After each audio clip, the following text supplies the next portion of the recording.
Почитувани гледачи, добро вечер, добре дојдовте уште едно издание на емисијата Ви спорт последно за оваа 2020 година. Емисија која што е посветена на она што е актуелно на спортски план. Имено, имајќи во предвид дека речиси сите првенства завршија она есенска полуетапа и речиси сите спортови веќе одмарат или пак спортистите одмарат и се подготвуваат за пролетниот дел од настапите. Не се многу голем приливот на информации во тој контекст, затоа во овој издание на емисијата Ви спорт ќе го пренесеме интервјуто со селекторот на младинската фудбалска репрезентација на Македонија преку каналот на ФФМ, но и она што минатата недела беше во фокусот на вниманието е доаѓањето на Александар Васовски, кој што го превзеде кормилото на Пандевци за пролетниот дел од шампионатот. А останатите, како што е познато, спортови веќе мируваат, односно екипите мируваат, спортистите исто така ги завршија своите настапи за оваа 2020 година и се разбира ќе започнат негде после божикните празници со подготовките за настапите за 2021-та, во која се надеваме дека вирусот COVID-19 ќе го нема, односно ќе се намали неговото влијание, така што ќе почне и во вистинска смисла на зборот да се следат оние спортски мечеви или спортски настани. Но да не должиме многу, минатата недела во комплексот с Пандев во Струмица дојде Александар Васовски. Новиот стратег на Пандевци, кој што од кого се очекува опстанок во најелитното фудбалско надпреварување, имајќи во предвид дека Академија Пандев оваа сезона не го започна добро надпреварувањето и се уште е по знак прашање и е доведено опстанокот во најелитното фудбалско надпреварување. Се наоѓаат на предпоследната позиција со само 17 бода, но во секој случај доаѓањето на Васовски дава надеж дека може да се направи пресврт, имајќи во предвид дека Васовски со Вардар минатата сезони покрај ја освои титулата, а и оваа сезона и покрај финансиските проблеми направи еден добар тим кој што добро се носеше и е на средината од прволигашката табела. Васовски во Струмица дојде, односно на спортскиот комплекс Пандев, дојде со Сашко Пандев и Дени Масев, ги разгледа условите за работа на спортскиот комплекс Пандев, каде што фудбалерите ги играат надпреварите и тренираат. Ексклузивно имавме интервју со него за и околу очекувањето од оваа сезона. Што се договориле со Горан Пандев, па предлагам ова интервју да го слушнеме во продолжение. Васовски денеска и официјално сте промовиран во фудбалскиот клуб Академија Пандев како шеф на стручниот штаб.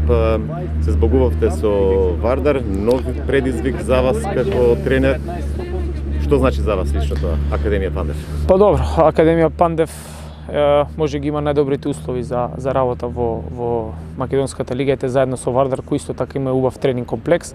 Така да за мене ова е еден нов предизвик. Се радувам на можноста да сум тренер на Академија Пандев. По мене тимот има добра перспектива, долгорочно гледано се гледам тука, така да се надеваме дека мојот концепт на ќе го прифатат фудбалерите и ќе имаме заеднички успеси.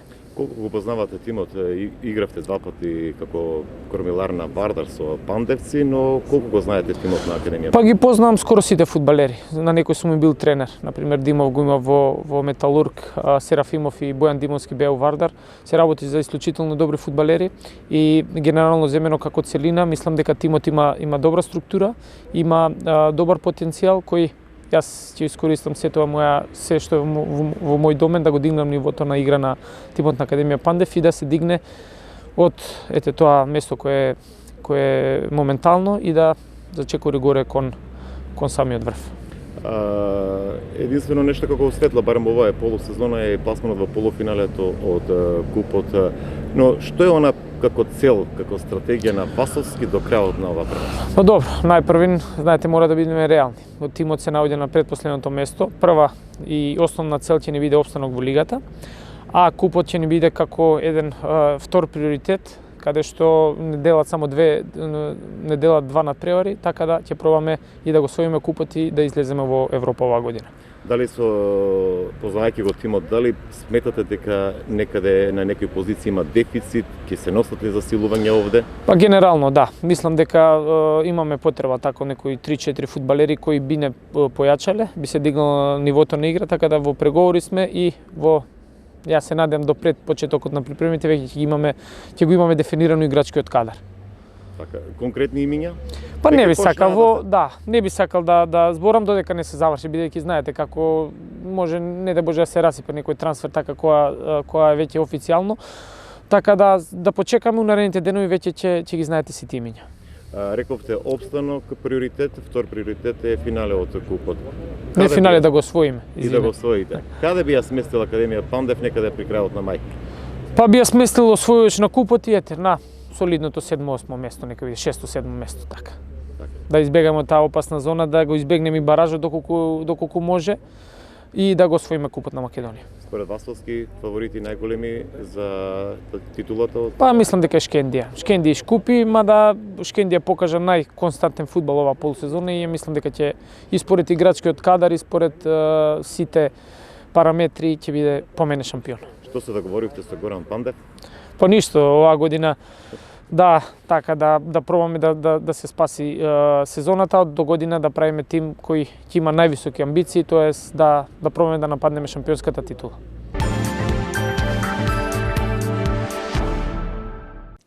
Остануваме со фудбалот, како што ги најавивме, еден дел од интервјуто на портпаролот на Фудбалската федерација на Македонија со Милевски, селекторот на младинската репрезентација, за околу надеждите и очекувањата кои што ги имаме како македонска јавност од овие млади момци, мајќи во предвид дека следната година нели Македонија ќе биде дел од европското првенство. Предлагам да го проследиме дел од ова интервју.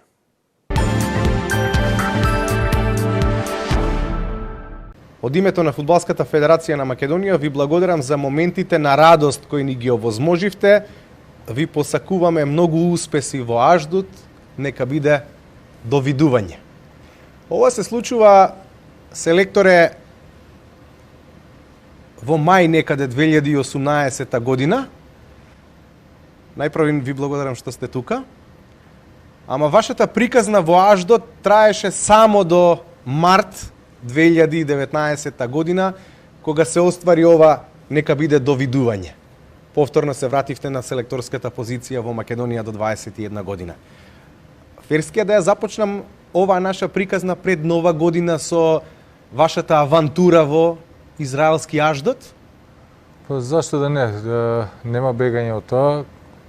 Авантура не би нарекола авантура, него еден предизвик кој за мене изгледаше од професионална гледна точка и емотивна, затоа што за Аждот ме врзуваат 4 прекрасни години поминати како фудбалер. Плюс на тоа кој ќе додадете дека се уште се истите луѓе, од председатели, од газда на власници на клубот, се истите луѓе во Аждот и ден денеска. И мислам дека имаше барем кога бев како играч, на хемија посебна и со народот израелски во Аждот и со луѓето во клубот, и од таа гледна точка кога дојде позивот од власникот на клубот, некако, не знам, поише емотивно, него професионално. Сакав да пробам да видам како дали се сменило после 20 на години, нели, јас бев таму од 2000 до 2004. Професионално од тренерска гледна точка еден предизвик да се пробаме, нели, како професионалци и како тренер надвор од Македонија. И сето тоа ми изгледаше како еден предизвик кој го прифатив без размислување, поготово што на покана на власникот на клубов престојав 3 дена во Израел, и да низ тие разговори што ги водевме, мислев дека сме на иста брана должина што се вели и фудбалски и она како би требало да функционира Аждот, фудбалскиот клуб и во иднина. И се согласивме на соработка, но сето тоа што го разговаравме и како идеја и тоа како треба да функционираме како клуб, траеше само 2 до 3 месеци, после се сменија некои работи во негативна насока, што јас не може да ги прифатам и затоа и без разлика што имавме во првите 6-7 кола и најдобар старт во последните 10 години, не се најдовме тука во нашата фудбалска визија. Значи, мојата остана иста, визијата на власникот на клубот се смени, зашто не знам. И од таа гледна точка не може да прифатам некои работи кои се косеа со мојата фудбалска етика и мојата фудбалска филозофија, како тренер.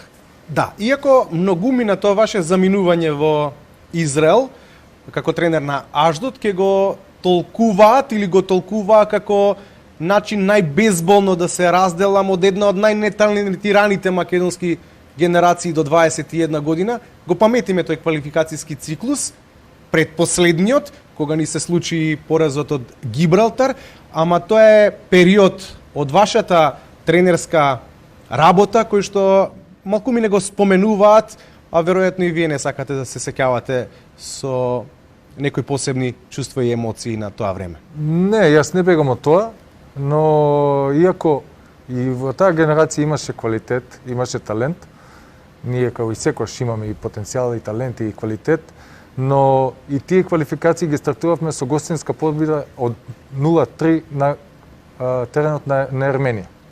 После тој надпревар се дешава некои работи кои јас да, пречутно ги прифатив, но од друга страна не се согласив со тој начин на функционирање и работа, да одреден број на фудбалери се прекомандуваат во тек на циклус во репрезентацијата и од тој систем на идими дојдими на играчот е тотално погрешен и од тој аспект се наруши некако атмосферата во самата екипа и секако ние на одредени позиции и генерацијски немаме толку број квалитет или толков број на квалитетни играчи за да безболно се замени некој 1, 2 или 3 играчи кои се носители на играта во моментот.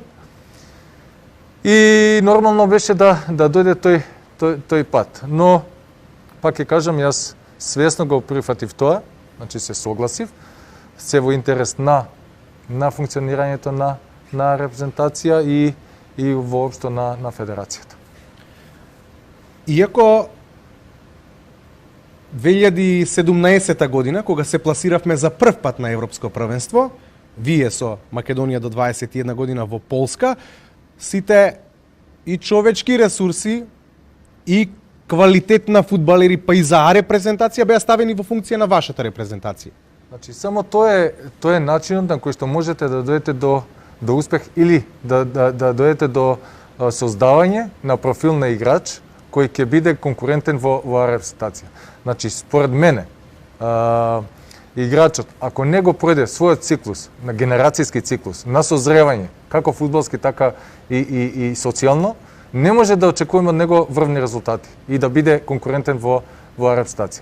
Значи, тоа се случи со првиот циклус, значи ги оставија, такав беше и договорот нели со тогашното раководство на федерацијата, да ги остават сите играчи расположливи генерацијски да ги остават во служба на U21. И го видовме резултатот што е. Значи сега денеска од нив 10 до 12 играчи ги имаме во репрезентација. Значи ние базата ја направивме, базата на репрезентација ја направивме, пак одговорно тврдам, 2016-2017 година. Тоа значи дека ликувате и вие заедно со сите останати на пласманот на Македонија сега на сениорската репрезентација на Европското првенство 2020. Секако тоа е успех не само за тие што се во репрезентација, него на сите околу нив.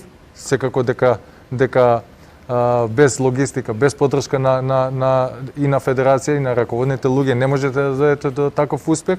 А дополнение за мене како тренер, како селектор е овој пласман на Европското првенство и со репрезентација, поготово што се работи за десетина играчи кои се произлегуваат, нели, кои веќе го осетиле тоа Европско првенство, да, до U21, но патот до Европско првенство го имат поминато. И сега се осеќам не само горд и некако исполнет до крај, што стварија пласмани со Ареп стација на едно европско првенство. Секако дека огромен удел има тука и поискусните, како Пандев, Несторовски, Алиевски,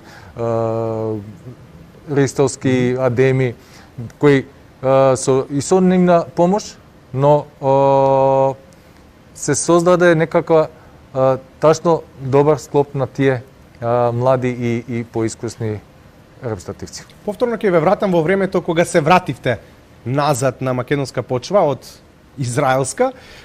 Некако јавноста очекуваше веројатно да одите и вие чекор напред во тренерската кариера. Како да го прескокнавме начинот на кој што селекторите или најуспешниот селектор тогаш во тоа време, Благој Милевски, од репрезентација до 21 година, следниот чекор кој треба да го направи веројатно е да ја преземе најдобрата наша репрезентација. Се одлучивте да се вратите повторно со таа генерација македонски фудбалери. Зошто? Значи, доаѓате во момент на вашата кариера кога доаѓате после една, би рекол... Кога успехот го заборавија од Полска и зборувам и клубовите и... Не би рекол, него имаше доста, него имаше и неколку примамливи понуди, но не бев спремен да прифатам уште една не авантура, него импровизација. Од кој тип? Значи, во моментот, после таква работа, например, со репрезентација на U21, со такви резултати и успеси што ги имате, барате предизвик кој ќе ги исполни сите ваши професионални очекувања. Значи, од поставеност на клуб, од визија, од план и ајде програма за работа и некоја визија како би сакале и каде би сакале да стигнат за едно 4, 5, 6 години. Значи, кога не наоѓате такво нешто, значи како за мене како тренер не е предизвик да импровизирам со клубски фудбал, без разлика дали е клубски, дали имаше некои понуди за Ареп стација во африканските земји, но сето тоа не беше доволно предизвик за мене за да се одлучам за таков чекор и мислам дека не погрешив. Не мислам, него сум сигурен дека сега од оваа гледна точка дека не погрешив што не погрешивте затоа што веројатно тоа беше единствената репрезентација во тој момент која што сметавте дека може да ја водите на правилен начин. Да. Поготово после разговорот со раководните луѓе или со сегашниот или ако сакате да бидам по-груб, не ви беше понудено да бидете селектор на репрезентација на Македонија, бидејќи во тие моменти, во тие денови, таа беше поставена на сосема други основи. Па добро, јас не крием, не сум крил ни пред тоа дека јас еден ден имам желба да ја водам репрезентација, тука нема криење, не само за мене како тренер, но јас верувам дека за било кој тренер е крајна цел да биде селектор на најдобрата селекција на својата земја, и тука нема криење, тоа го кажав уште пред враќањето, повторно враќање на селекторската функција на U21, но познавајќи ја визијата на ова раководство сега на ФФМ, познавајќи ја нивната стручност и професионалност, верувам дека како ќе се одвива мојата тренерска кариера, мислам дека ќе донесат правилно решение, затоа што поготово што мене ми завршува исто договорот во крај на февруари, така да за што понатака ќе видим. Велите, познавајќи ја стратегијата и визијата на раководството на федерацијата, знам дека ќе донесат правилна одлука. Нималку скромно. Предпоставувам мислите на себе. Јас секојаш мислам и разговарам со некого за мене, што со моите планови, како што во иднина, него каде, како ни е филозофијата, дали ни е заедничка, како треба да изгледа сето тоа што е поврзано околу нашите обврски работни со раководните луѓе на федерацијата. Тие ми се работодавач сега, во моментов. и до сега имаме одлична соработка. Допатам и јавна благодарност до нив, затоа што ни овозможува стварно врвни, како и до сега и во минатото врвни услови за работа, поготово кога се случи оваа пандемија, ние беа овозможени на последните 3 гостувања надвор и чартер летови, што никогаш не било пракса за У21. И мислам дека тоа е начинот на кој што ќе функционираме во иднина. Никој друг веројатно ова нема да го свати на поинаков начин, освен како еве ме имате, се што треба е да ме искористите на тој начин и во најдобрата репрезентација на Македонија. Тука оставам пак ќе ви кажам дека тоа не зависи од мене, е да си работам работата најпрофесионално и најстручно што знам и што умеам, а сето останато ќе видиме што ќе ни донесе времето.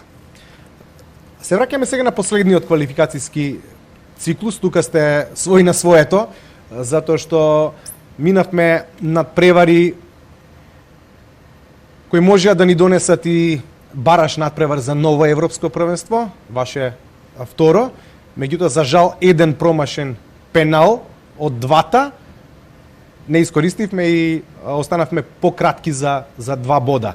Меѓутоа дадовме 20 погодоци, исто колку и силната Шпанија, одигравме прекрасни квалификации за второ место и за нова надеж веројатно за новиот квалификацијски циклус кој го очекуваме во јануари. Некаде при крај на квалификациите од борба за европско првенство или бараж за пласман на европско првенство, вие помалку и насила изјавувавте дека целта моја е да создадам фудбалери за А репрезентација на Македонија. Веќе немаше ќе се бориме за пласман на европско првенство и тоа е главната цел, туку беше мојата цел и целта на моите помошници е да направиме нови фудбалери кои ќе бидат дел од А репрезентација на Македонија. Зошто се решивте на таква реторика? Значи не е тоа некоја проформа, нели? Проформ реторика да некој бараме некој оправдување и алиби со евентуален неуспех или не пласирање на тоа европско. Прво, Македонија почна овие квалификации од 4-тиот шешир. Во група со Шпанија, Израел и другите. Црна Гора, Казахстан, Фарски острови. Значи, бевме свесни за нашиот квалитет, бевме свесни дека тоа прво место ќе биде и текако тешко да се освои, но јас пак ќе поправам за реализирањето на еден од двата пенали ќе ни беше доволно за директен пласман на европско првенство. А ние баражот, како што беше система на такмичење пред почетокот на квалификации, ние го обезбедивме со второто место. Значи УЕФА на половина од квалификациите наши го смени системот на такмичење и оние репрезентации кои ќе се квалификуваат за европското првенство. Што значи дека вторите места баражот го кина на половина од квалификациите, што ние го освоивме со, нели? И тука е малце горчина кај мене што ни се одзема правото барем, нели, бараж да одиграме. Освојување на бараж или второ место во ваква група е рамно според мене како е денешниот фудбал, какви репрезентации се соочивме во или противници во нашата група, е рамно на успехот на квалификации на европско првенство со генерацијата 2016-2017.